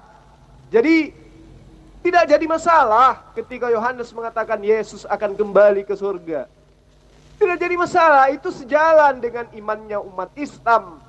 Karena orang beriman memang akan kembali ke surga. Yang menjadi pertanyaan saya, mana pemberitaan kronologisnya tentang yang diceritakan Lukas ini, tentang yang diceritakan Markus ini, bahwa Yesus terangkat ke surga, disaksikan oleh orang banyak. Mana? Tidak ada. Berarti itu hanya berita hoax. Jangan nangis Tante Uti. Sampai Tante Uti mentret, nggak ketemu Tante Uti ayatnya kalau Yesus itu diangkat di sorga, kalau Yesus itu diangkat ke langit. Iya, begitu Tante Uti, jangan nangis, jangan jerit-jerit kayak gitu, kayak orang kesurupan aja. Aduh, Tante Uti. Ngomong kau sosok diplomat kau, padahal tolol setiap kalimat yang keluar dari mulutmu. Paham kau Zulkifli? Kenapa kau lari kau dari saya, kau berak di celana kau? Ha? Malulah kau. Kau kutip-kutip VN orang. VN orang kau pilih-pilih. Memang bajingan ya kau, tuh tahu kau. Makanya kau itu nggak ada otak kau. Sok diplomat kau ngomong kau. Halah, sejak kapan lah peminum kencing onta bisa cerdas, bro. Nggak usah kau tipu-tipu penggemar kau yang bodoh-bodoh itu di link YouTube-mu, ya. Hanya demi recehan. Sadar kau, woy. Kau itu hanya penyembah batu kok. Mau apapun kau bilang tentang Alkitab saya, tetap kau itu penyembah batu. Kamu bantu Ibu Uti buktikan Tuhanmu terbang ke sorga. Kamu bantu. Jangan malah kamu diare akut. Silakan. Bapak, saya harus kembali lagi karena kita cakar-cakaran, Pak. Ini ingat ya, kita cakar-cakaran. Saya nggak mau cuma dicakar sendiri lalu saya nangis-nangis itu ngasih tahu jangan cakar saya, jangan cakar saya. Saya akan balas dengan cakar-cakaran, Pak. Cakar-cakaran dalam ideologi maksudnya ya. Ingat, jangan cakar-cakaran beneran. Kita kan bersahabat, Pak, di luar ini kan. Nah, gini, Pak. Gini nih, tak kasih tahu, Pak. Tak kasih tahu, Pak. Saya akan cakar-cakar Bapak juga. Ketika Bapak mengatakan, ketika para penulis-penulis kitab Injil itu tidak memberikan kitab perjanjian baru itu, tidak memberikan nama-nama yang jelas, informasi-informasi yang jelas mengenai biografi mereka, itu tidak bisa dijadikan pedoman, dijadikan standar kebenaran bahwa itu adalah firman Tuhan. Karena penulisnya sendiri tidak ketahuan siapa, gitu kan? Itu kan maksudnya Pak Zulkifli Ablas ini, iya kan? Pak Zulkifli maksudnya kan kayak gini kan? Iya kan? Tetapi sekali lagi saya bilang, Bapak cakar saya cakar Bapak juga. Sekarang tunjukkan ke saya siapa pengarang surah Al-Fatihah, surah Al-Nam, surah Maryam, surah apa lagi? Surah Al-Fatihah, surah apa lagi? Segala macam surah-surah di Quran itu. Silakan sebutkan, Pak. Ada 142 pengarang itu loh, Pak. Penulisnya di situ. Siapa yang menulis itu, Pak? Surah-surah itu, Pak. Silakan tunjukkan data biografinya satu persatu. Sedangkan penulis kitab Injil itu tertulis semua. Matius ya Matius, Lukas ya Lukas, ya. Ditulis itu namanya penulisnya gitu loh. Sedangkan di kitab Bapak itu nama-nama hewan. Penulisnya siapa? Yang mengkanonkan itu siapa? Yang melaporkan itu siapa? Silakan Pak, silakan. Bismillahirrahmanirrahim. Jadi gini Bu, bukan cakar-cakaran. Baiknya ketika ibu saya cakar, ibu tangkis dulu. Jangan membiarkan cakaran saya itu masuk kena tepat di jidat, kena hidung, kena bibir, kasihan sobek. Ibu tangkis dulu, kemudian baru balik cakar. Saya tidak ingin ada cakar-cakaran di sini. Artinya ketika saya mencakar, ibu tangkis, baru ibu balik mencakar, saya juga tangkis. Tapi kan ini cakar saya telat kali maksudnya Bu, sampai mukanya ibu bonyok begitu. Jadi gini, sebelum Anda bertanya tentang Al-Quran, ya ini kan mengenai tentang surga kan, Yesus terangkat ke surga. Pemberitaannya ternyata dari orang-orang yang bukan murid Yesus kan gitu. Ya toh? Kecuali ibu sudah ngaku, betul, Lukas itu bukan murid Yesus, Lukas itu bukan saksi mata. Tetapi sesuai dengan dalilnya, Lukas menerima dari saksi mata. Kan gitu ya, ya. Nah, saya terangkan sedikit mengenai Al-Quran. Al-Quran itu mau ibu katakan sebagai karangan, mau ibu katakan sebagai apapun itu, yang pasti sumbernya hanya satu, yaitu mulut Muhammad sallallahu alaihi wasallam. Sumber Al-Quran berasal dari mulut baginda yang mulia Rasulullah Muhammad sallallahu alaihi wasallam satu-satunya. Siapa yang kemudian menerima pertama kali? Para sahabatnya. Apakah sahabatnya yang menyampaikan kepada para tabi'in ini adalah betul murid-murid beliau? Betul. Mereka disebut dengan khalifah. Mereka lah yang kemudian melisankan Al-Quran setelah mereka menerima dari sumber yang satu, yaitu Rasulullah Muhammad sallallahu alaihi wasallam. Jadi dari sumber berpindah kepada kupingnya penerima pertama. Dari kupingnya penerima pertama berpindah ke mulutnya, lalu mulutnya berpindah kepada kupingnya penerima kedua. Begitulah seterusnya proses kodifikasi Quran, pewahyuan Al-Quran, sampai kepada kami umat Islam saat sekarang. Jelas ya? Nah, kami mengatakan itu adalah kalamullah. Sumbernya dari lisannya Rasulullah Muhammad sallallahu alaihi wasallam. Karena dia adalah penerima wahyu. Terlepas Anda imani ataupun tidak, itu derita ibu. Nah sekarang kitab yang Anda tenteng, Anda katakan itu adalah firman Allah. Ternyata setelah diselidiki, jangankan duduk sebagai firman Allah, duduk sebagai sabda Yesus saja tidak lolos dia. Jadi kalau di dalam hukum Islam, kitab yang Anda tenteng sebagai firman Allah katanya duduk sebagai hadits sahih saja, sebagai ucapan Rasulullah Muhammad sallallahu alaihi wasallam saja tidak sampai. Jadi duduk sebagai hadits saja tidak kitab ibu itu. Apalagi duduk menjadi firman Tuhan.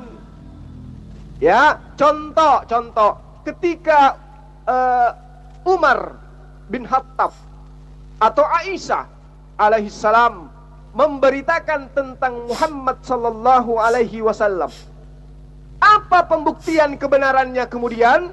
Secara kritikal sejarah, Aisyah bertemu, berumah tangga, hidup bersama dengan Muhammad sallallahu alaihi wasallam berhari-hari, berminggu-minggu, berbulan-bulan, bertahun-tahun, berpuluh tahun, sampai Rasulullah Muhammad sallallahu alaihi wasallam meninggalkan dunia ini.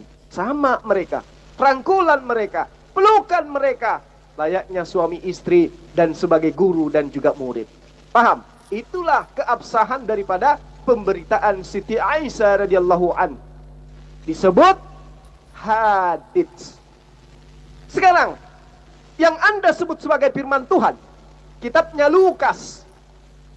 Apakah Lukas adiknya Yesus? Bukan. Lukas sepupunya Yesus? Bukan. Lukas sebangsa dengan Yesus? Tidak. Lukas itu pernah bertemu dengan Yesus? Tidak pernah. Lukas pernah bercakap-cakap dengan Yesus? Tidak pernah. Lukas pernah menjadi murid? Tidak. Atau Lukas pernah menjadi budak? Tidak. Lukas tidak pernah bertemu dengan Yesus. Dengan demikian, apa yang dituliskan oleh Lukas bukan hal yang terlontar langsung dari mulutnya Yesus. Dengan demikian, karya tulis Lukas menduduki jabatan selayaknya hadits saja tidak, apalagi duduk sebagai firman Tuhan.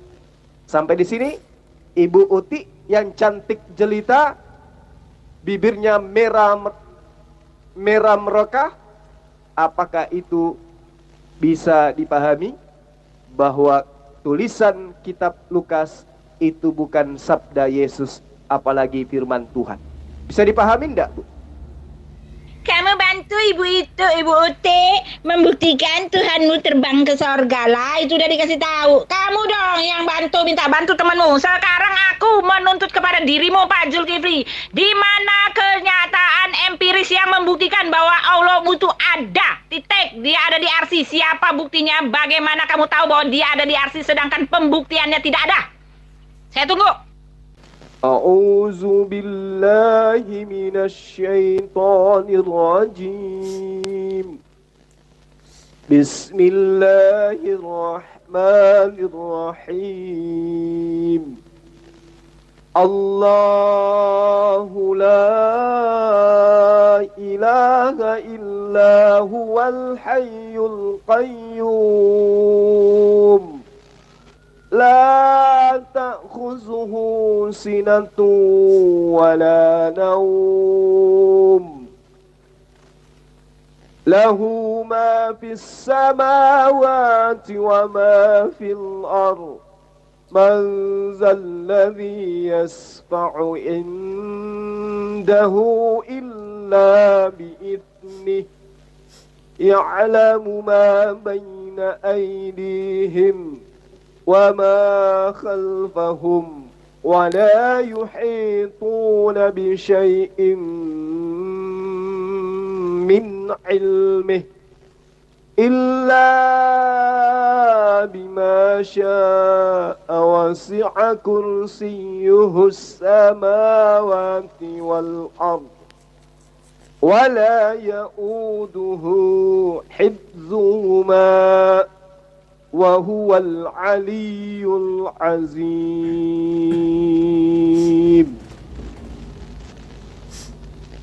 Jadi ketika Allah menerangkan siapa dirinya, lalu kita sebagai makhluk mencoba untuk mencari dan menggali esensi daripada wujudnya, maka sebagai makhluk ciptaan layaknya meja tidak akan pernah menelaah esensi wujud daripada tukang kayu atau Allah yang telah menciptakan.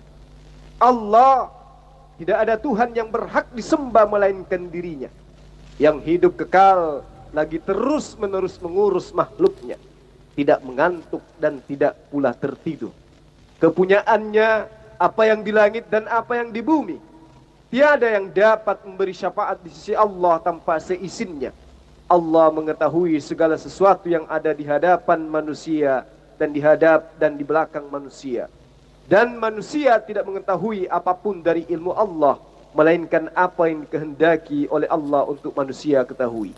Tahta Allah meliputi langit dan bumi, dan Allah tidak merasa berat memelihara keduanya, dan Allah maha tinggi lagi maha besar. Jadi ketika sosok makhluk yang adalah ciptaannya bertanya, tunjukkan di mana wujud Allah, maka itu adalah pertanyaan yang berasal dari akal orang-orang yang mendudukkan sang pencipta layaknya makhluk. Dan ini hanya dipahami oleh ajaran animisme, ajaran penyembahan terhadap roh-roh, ajaran Hellenisme Stoa yang mengajarkan bahwa Theos datang berupa makhluk sehingga makhluk itu bisa kemudian ditunjukkan wujudnya. Alhamdulillah, di dalam kaidah Islam dan para nabi tidak mengajarkan bahwa Tuhan itu adalah makhluk sehingga dia mampu diwujudkan dalam rupa makhluk, sehingga dapat ditampar, diseret, diludahi, bahkan digantung dengan terkutuk di atas tiang palang. Alhamdulillah, nabi-nabi mengajarkan Allah subhanahu wa ta'ala maha suci lagi maha tinggi dari yang diperkirakan oleh Bu Uti. Saya kira seperti itu, Bu Uti. Pak Zulkifli, ketika Bapak mengatakan bahwa Matius dengan Markus dengan Lukas lah yang menuliskan ketika Yesus naik ke surga. Maaf, Yohanes juga menulis. Oke, Yohanes menulis dengan pengakuan Yesus sendiri, dan Yohanes itu mengatakan, Yohanes lah yang menulis, Yesus mengatakan tidak ada orang yang naik ke surga. Oke, Yohanes mengatakan tidak ada seorang pun yang telah naik ke surga selain daripada anak manusia itu. Itu Yohanes juga nulis itu. Yohanes menuliskan pengakuan Yesus bahwa dia akan naik ke surga. Bagaimana itu? Yang mengatakan naik ke surga itu bukan cuma akal-akalannya Markus dengan Lukas. Yesus sendiri mengaku bahwa dia akan naik ke surga. Pret. Tadi saya sudah jawab di atas. Jangankan Yohanes yang anak Zebedeus, ya, atau Matius, ya, dari Lewi, kami umat Islam juga mengakui bahwa Yesus yang adalah utusan Allah itu kelak akan masuk ke dalam surga. Itu tidak disalahkan, itu sudah benar. Yang jadi masalah di sini adalah kronologis melayangnya Yesus ke surga duduk di samping kanan Allah yang diceritakan oleh Lukas dan Markus. Itu yang ibu harus bedakan. Kalau Lukas, Matius menceritakan Yesus itu kelak nanti ke surga, ya itu tidak masalah. Yang kita permasalahkan di sini adalah cerita melayangnya Yesus ke surga duduk di samping kanan Bapa. Kronologis kejadian itu yang dipermasalahkan. Kronologis kejadian. Berbicara mengenai kejadian berarti sesuatu yang terjadi. Nah, sesuatu yang terjadi ini yang sangat luar biasa ini kok tidak diberitakan oleh Yohanes, tidak diberitakan oleh Matius. Sementara sangat jelas diceritakan di dalam kitab Ibu ayat 9 sampai ayat 20, di mana di situ justru tidak ditemukan di Codex Sinaiticus dan juga Vaticanus. Dikatakan bahwa setelah Yesus bangkit pagi-pagi hari pertama minggu itu, Yesus mula-mula menampakkan diri kepada Maria Magdalena, istrinya. Daripadanya Yesus pernah mengusir 7 setan. Lalu perempuan itu pergi memberitahukannya kepada mereka yang selalu mengiringi Yesus, dan yang pada waktu itu sedang berkabung dan menangis. Tetapi ketika mereka mendengarkan bahwa Yesus hidup dan telah dilihatnya oleh mereka, mereka tidak percaya. Sesudah itu ia menampakkan diri dalam rupa yang lain kepada 2 orang, dan mereka keduanya dalam perjalanan keluar kota. Lalu kembalilah mereka dan memberitahukan kepada teman-teman yang lain. Tetapi kepada mereka pun teman-teman itu tidak percaya. Artinya murid-murid Yesus itu di ayat sisipan ini tidak percaya kalau Yesus itu bangkit. Menandakan bahwa Yesus memang tidak pernah mengajarkan kalau dirinya akan mati bangkit. Gak pernah. Buktinya murid-murid tidak percaya. Ya, jadi kronologis ini jelas. Kronologis ini jelas bahwa yang diceritakan oleh Lukas ini adalah cerita yang tidak bersumber dari sumber yang benar. Dan ini adalah ayat sisipan. Karena jelas di ayat Markus 16 9 ayat sampai ayat 20 itu, ya itu adalah cerita tentang bagaimana kemudian Yesus itu diceritakan naik ke langit. Begitu juga yang ada di dalam Lukas. Ya. Jadi saya katakan kepada ibu, 4 kitab kanonik, hanya 2 yang menceritakan kronologis kejadian Yesus terbang ke surga, duduk di samping kanan Bapa. Kedua penulisnya tidak menuliskan kronologis itu. Itu yang ibu perlu pahami. Tuh, Mr. Abbas, itu saya kasih ayatnya ya. Perkataan dari Rasul Petrus dan Rasul Yohanes yang mengatakan Yesus itu naik ke sorga, oke?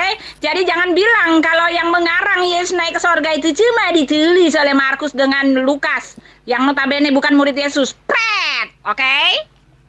Ibu harus belajar membedakan narasi yang ada di dalam kitabnya ibu ayat per ayat. Di dalam Yohanes 3 ayat 13, tidak ada seorang pun yang telah naik ke surga selain daripada Dia yang telah turun dari surga, yaitu Anak Manusia.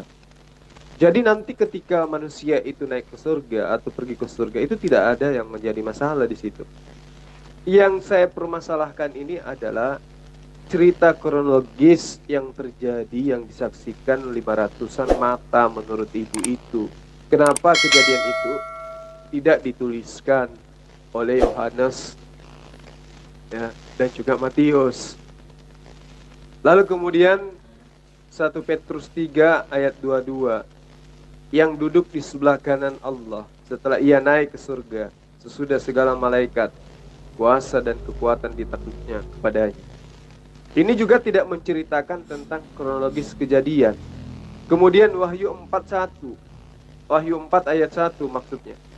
Kemudian daripada itu aku melihat sesungguhnya sebuah pintu terbuka di surga, dan suara yang dahulu yang telah kudengar berkata kepadaku seperti bunyi sangkakala. Katanya, naiklah kemari dan aku akan menunjukkan kepadamu apa yang harus terjadi sesudah ini. Ini juga tidak menceritakan tentang kronologis seperti apa yang diceritakan oleh Lukas dan Markus. Yesus terangkat ke sorga. Jadi tidak ada bukti ya selain daripada tulisan-tulisan Lukas dan Markus yang dijadikan sebagai bukti pembenaran bahwa Yesus itu terangkat ke sorga. Kejadian ini hanya dituliskan oleh pengarang Markus dan Lukas. Yohanes dan Matius sungguh tidak menuliskannya. Kemana Yohanes? Kemana Matius ketika kejadian ini terjadi? Kenapa mereka tidak memberitakannya? Sorry, ketika kamu mengatakan, oh iya, kalau Yesus mengatakan bahwa dia akan naik ke sorga itu karena dia orang yang soleh, orang yang taat, pret, gitu loh Pak Zulkifli, saya bilang pret. Kenapa? Karena Yesus mengatakan dia akan kembali ke sorga untuk menyediakan tempat bagi kami. Dia menyiapkan kafling yang adalah miliknya, kerajaan sorga itu adalah miliknya. Dia memberitakan bahwa dia akan kembali ke sorga untuk menyediakan tempat bagi kami dan mengatakan bahwa di mana dia berada kami pun berada. Mana ada kalau orang soleh dia punya kafling di sorga dan menyiapkan kaflingnya untuk diberikan kepada umatnya. Pret gitu loh.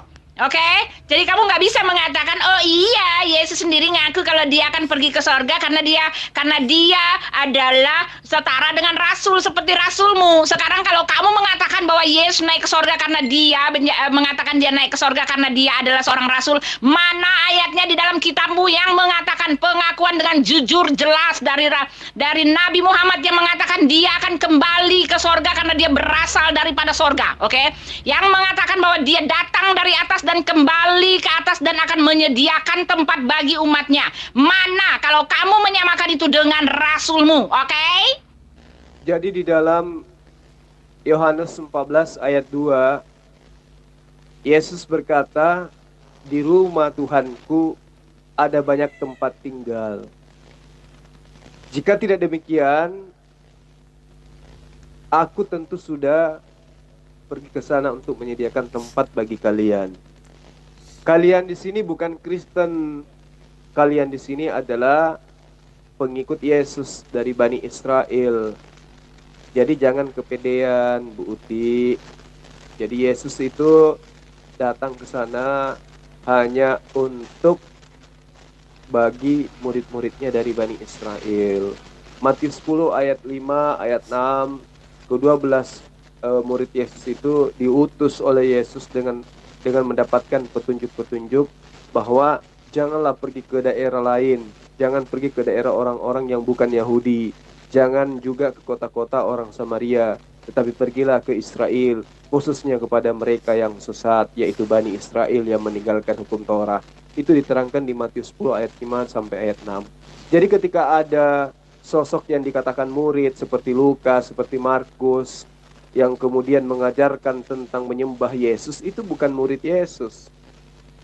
Karena murid yang asli itu sudah dipesan oleh Yesus, jangan ke bangsa lain, jangan ke bangsa orang-orang yang bukan Yahudi, tetapi pergilah ke bangsa Israel, khususnya kepada Bani Israel yang tersesat. Jadi yang Ibu maksud adalah Yesus menyiapkan tempat untuk Anda, itu Anda mimpi. Ya, kalian yang dimaksud Yesus di situ adalah murid-muridnya awal mula, bukan Kristen yang datang dari Roma, Yunani. Ngerti ya? Kata siapa itu kronologis dongeng, sedangkan Yesus telah mengkonfirmasikan, aku akan pergi kepada Bapa. Sebelum ketika dia bangkit dari antara orang mati itu, dia mengatakan kepada Maria Magdalena, janganlah engkau memegang aku, sebab aku belum pergi kepada Bapa. Dan di dalam Yohanes 14 mengatakan bahwa dia pergi kepada Bapa itu karena dia mengatakan bahwa dia akan kembali, dia akan naik ke sorga. Bagaimana kamu mengatakan bahwa itu dongeng, sedangkan Yesus sudah mengkonfirmasikan itu? Saya mau tanya, Kalau saya bilang saya mau pergi ke Bali, lalu saya pergi ke Bali, bagaimana kamu mengatakan bahwa itu adalah dongeng? Ketika ada orang yang menyatakan bahwa saya pergi ke Bali, ada orang yang melihat saya beli tiket untuk pergi ke Bali, orang itu menuliskan bahwa saya pergi ke Bali, dan saya sendiri sudah mengatakan bahwa saya pergi ke Bali. Bagaimana itu kamu mengatakan bahwa itu kesaksian dari Lukas itu tidak benar ketika kamu mengatakan bahwa dia itu bukan murid Yesus? Sekali lagi saya sudah bilang, dia ada bersama dengan ke-12 murid yang merupakan saksi yang dikumpulkan saat itu untuk Yesus naik ke sorga. Oke? Itu dia. Rasul Petrus sudah mengatakan Yesus naik ke sorga. Rasul Yohanes juga mengatakan Yesus naik ke sorga. Walaupun mereka tidak menceritakan kronologisnya karena mereka tidak menekankan pada hal itu. Tetapi bukti jelas menyatakan apa yang terjadi setelah Yesus naik ke sorga itu diberitakan, dilakukan, dan dilaksanakan. Perintah Yesus pada saat dia berkata-kata, pada saat dia naik ke sorga itu sudah dilakukan, sudah dinyatakan, sudah dibuat. Itulah yang terjadi sekarang. Dan hasilnya adalah mereka semua mendirikan gereja sampai sekarang. Oke, kronologisnya ada. Akibat dari kenaikan dia ke sorga itu ada. Pengakuan dari Yesus sendiri dia naik ke sorga itu ada.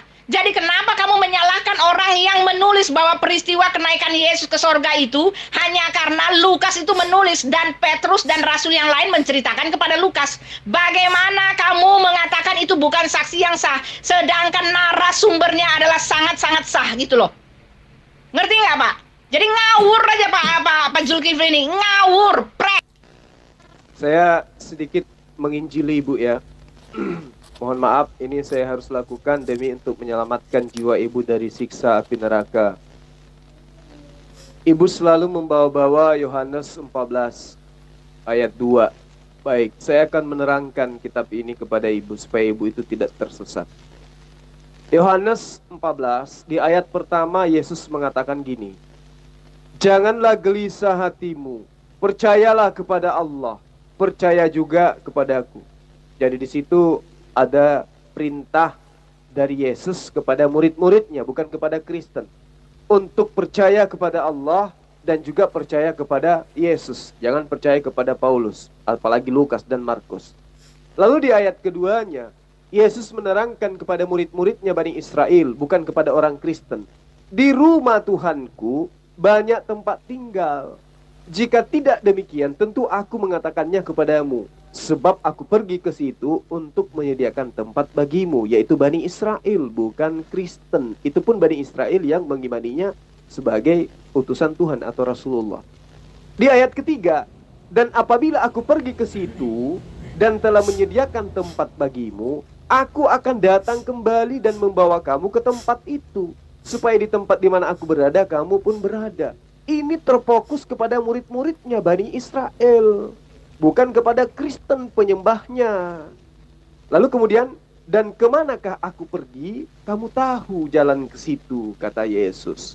Lalu kata Thomas kepadanya, nah ini, lagi-lagi Thomas yang berbincang-bincang dengan Yesus, bukan Lukas, bukan Markus. Pertanyaannya, mana kitabnya Thomas? Gak diterima karena Thomas mengajarkan Yesus itu bukan Tuhan. Kata Thomas kepadanya, Tuhan, Guru, Mar, kami tidak tahu kemana engkau pergi. Jadi bagaimana kami tahu jalan ke situ, kata Thomas. Jawab Yesus kepada Thomas, akulah jalan dan kebenaran yang hidup dan hidup.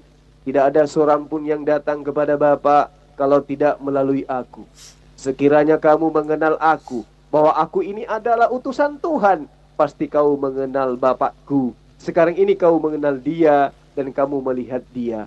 Maksudnya, melihat daripada ajaran Yesus itu adalah sama melihat ajaran Allah. Lalu kata Filipus kepadanya, nah lagi-lagi Filipus, bukan Lukas, bukan Markus. Lalu mana kitab Filipus? Kitab Filipus ini bab 49 yang mengajarkan kalau Yesus menikah dengan Maria Magdalena, tapi dihapuskan pada saat konsili Nicaea karena Filipus mengajarkan ajaran yang sama dengan ajaran Islam. Nah, sementara yang dipamerkan di sini adalah percakapan Thomas dengan Filipus kepada Yesus, bukan percakapan Lukas dan Markus. Tapi kenapa kemudian catatan Lukas dan Markus yang adalah dongeng diimani sebagai firman Tuhan? Kata Filipus kepadanya, Tuhan, tunjukkanlah Bapa itu kepada kami. Itu sudah cukup bagi kami. Kata Yesus kepada Filipus, telah sekian lama aku bersama-sama kamu, Filipus, namun engkau tidak mengenal aku. Barang siapa telah melihat aku, ia telah melihat Bapa. Bagaimana engkau berkata, tunjukkanlah Bapa itu kepada kami?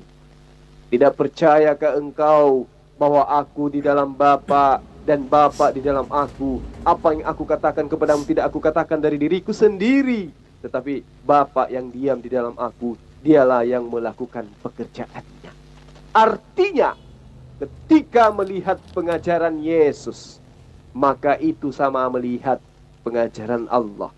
Ketika mendengarkan perkataan Yesus, itu sama mendengarkan perintah Allah, perkataan Allah. Karena Yesus adalah utusan Allah, berkata-kata bukan dari dirinya, melainkan dari Tuhan yang mengutus dia. Berarti karena Allah sudah diajarkan oleh Yesus, sudah sekian lama kau bersama-sama dengan aku, tapi kenapa masih engkau bertanya, di manakah Bapa itu? Bukankah sudah saya ajarkan kepadamu?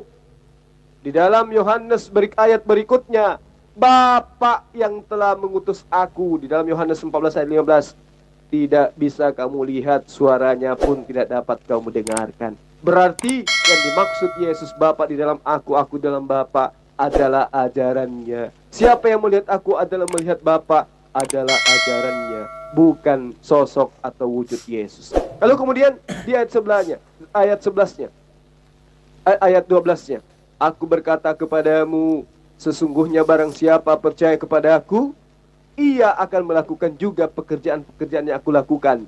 Bahkan pekerjaan-pekerjaan yang lebih besar daripada itu, sebab aku pergi kepada Bapa, sebab aku pergi kepada Allah, sebab aku pergi kepada Tuhan. Kata Yesus, aku berkata kepadamu, sesungguhnya barang siapa percaya kepada aku, maka ia akan melakukan pekerjaan-pekerjaan yang aku lakukan. Aku sujud menyembah Allah, dia pun yang percaya akan sujud menyembah Allah. Aku sunat, dia yang percaya kepadaku akan sunat. Aku puasa, dia yang percaya kepadaku akan puasa. Aku menyembah hanya kepada Allah saja tanpa menyembah kepada diriku, apalagi Roh Kudus. Maka yang percaya kepadaku akan juga melakukan pekerjaan-pekerjaan yang sama seperti pekerjaan yang aku lakukan. Di ayat 13-nya dikatakan, dan apa juga yang kamu minta dalam namaku, aku akan melakukannya supaya Bapa dipermuliakan di dalam anak. Artinya, siapa yang meminta di dalam nama Yesus, dalam arti kata, siapa yang meminta kepada Allah melalui pengajaran Yesus, maka jelas Bapa dipermuliakan di dalam diri anak. Maksudnya, Allah disembah berdasarkan atas pengajaran anaknya, yaitu Yesus yang ada utusannya. Jika kamu minta suatu kepadaku dalam namaku, aku akan melakukannya.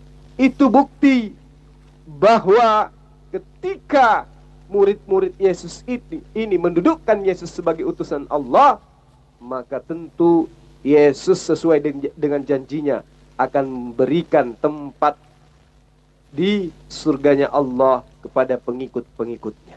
Artinya, yang dimaksud dengan pengikut Yesus di sini adalah Bani Israel, bukan Kristen, karena Kristen tidak pernah melakukan apa yang dikerjakan oleh Yesus.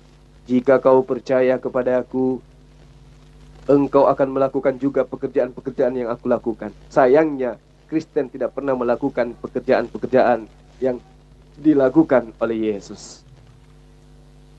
Bagaimana Pak Zulkifli mengatakan bahwa Yesus pergi ke surga itu karena dia orang baik? Pret, Yesus menjanjikan surga buat orang. Mana bisa orang menjanjikan surga buat orang, Pak? Sorry ya.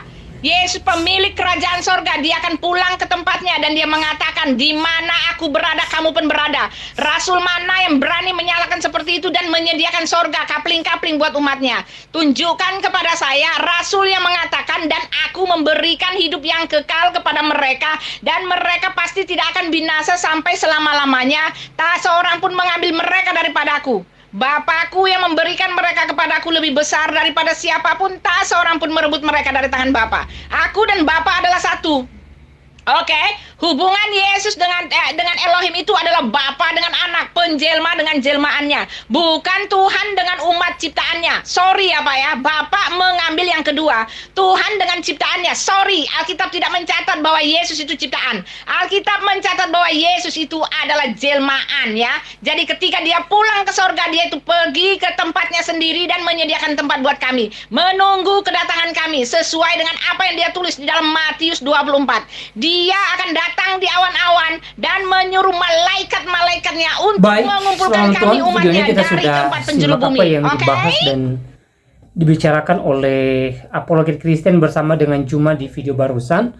Banyak hal yang boleh mereka bicarakan tentang penulisan dan penulis daripada kebenaran Alkitab dan juga Al-Quran. Nah, saudaraku dalam Tuhan, Juma menjelaskan bagaimana dia percaya bahwa kitabnya dia ya sungguh firman Tuhan, dan dia menyampaikan penjelasan-penjelasan tentang itu, dan dia juga menyampaikan bahwa dia tidak yakin kalau Alkitab Kristen saat ini ya adalah firman Tuhan.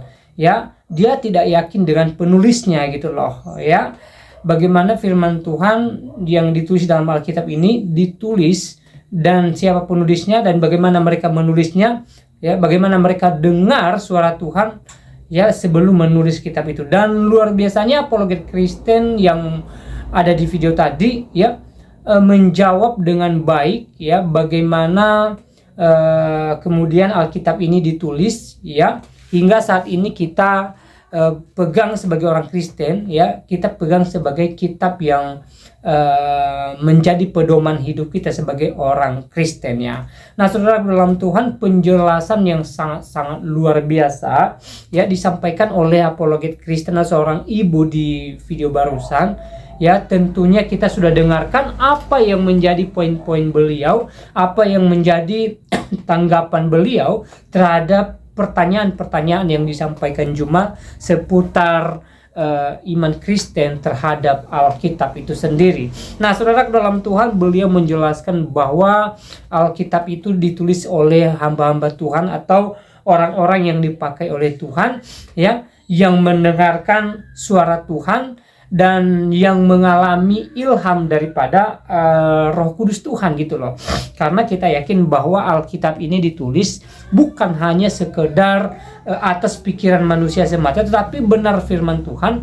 Tuhan mengilhamkan firman-Nya kepada hamba-hambanya. Misalnya dalam Perjanjian Lama dia memakai hamba-hambanya para nabi, para imam ya.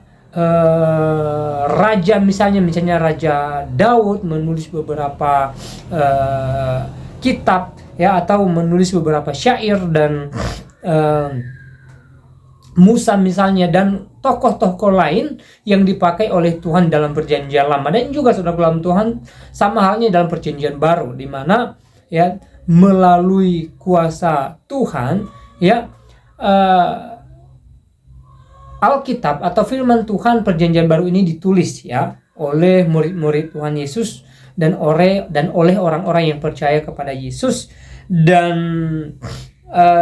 hal yang utama adalah isi Perjanjian Baru ini didengar secara langsung dari mulutnya Yesus Kristus oleh murid-muridnya dan orang-orang percaya, sehingga apa yang mereka dengarkan dari apa yang disampaikan oleh Yesus mereka tulis dan mereka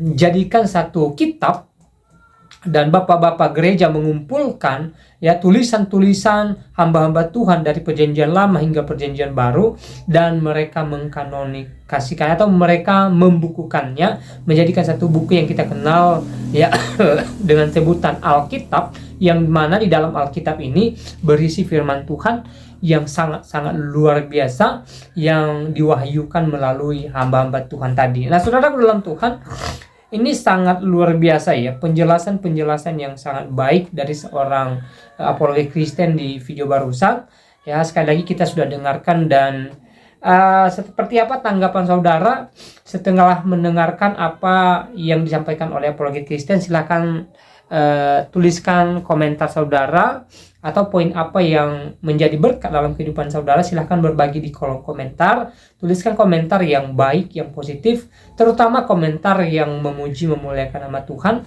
dan komentar-komentar yang memberkati kita sekalian, komentar yang membuka wawasan kita bersama. Nah, saudaraku dalam Tuhan, sekali lagi kita sangat terberkati dengan apa yang mereka sampaikan.